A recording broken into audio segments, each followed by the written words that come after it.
How to merge information held in an Access database with a Word document, in this instance a letter, which I have already created and have open on my screen. In this basic example, I'm going to complete the letter with the addressee details and also the price.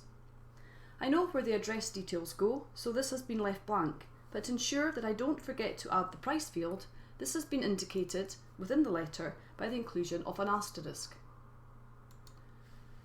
To start the mail merge, we go to Mailings and start Mail Merge, the third icon on the left. When you click on the down arrow, you get the very last option is Step-by-Step Mail Merge Wizard. Over on the right hand side we see that the screen has been split and we have a section which is the actual wizard, which will take us through the 6 stages in creating the mail merge. First thing is to select the document type. So we're going to select letters. You also have email messages, envelopes or labels and directory. But we select letters and down to the bottom of the screen, next to start the document. We are going to use the current document. Again, drop down to the bottom of the screen and then click on next to select your recipients. We're going to use an existing list, a database that has already been populated with the client information. So we click on Browse to find the database. And this will be stored in the folder that you have created it in.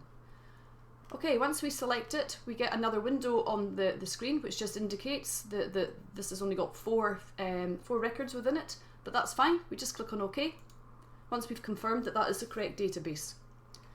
Again, back down to the bottom of the screen, next to write your letter. So this is where we're actually going to put the mail merge fields within the actual letter itself.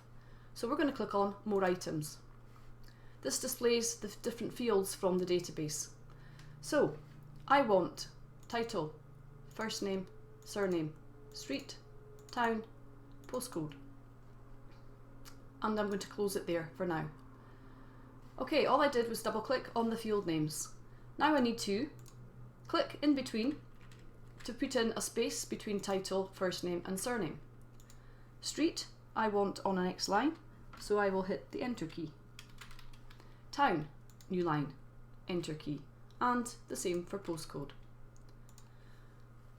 Where it says Dear, again I'm going to click on More Items and I want title and surname.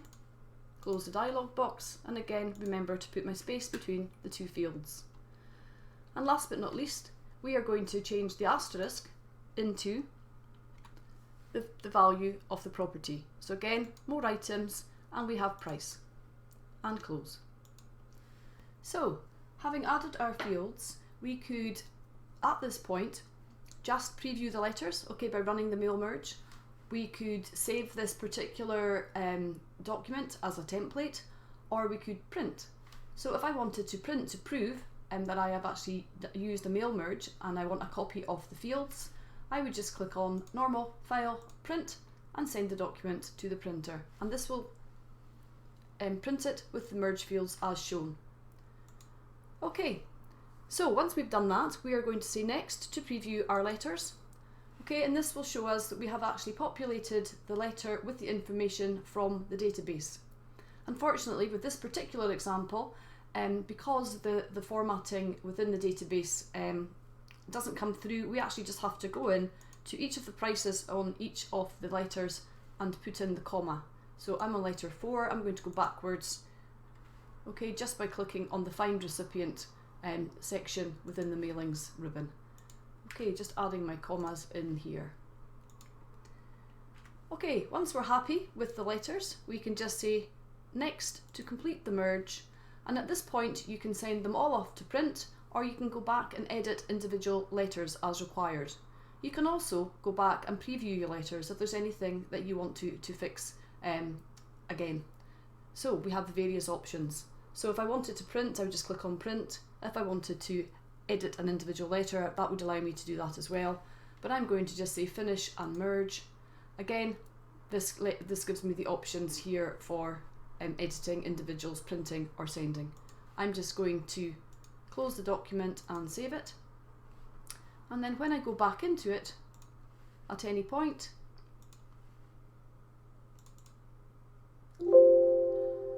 Okay, I will be asked if I want to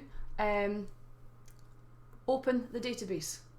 Okay, so to run the merge again, I'm going to say yes. And again, I can go to mailings, and again, I can go through the individual letters, okay, one at a time, or to the very end and to the very beginning. And again, I can print my letters from here.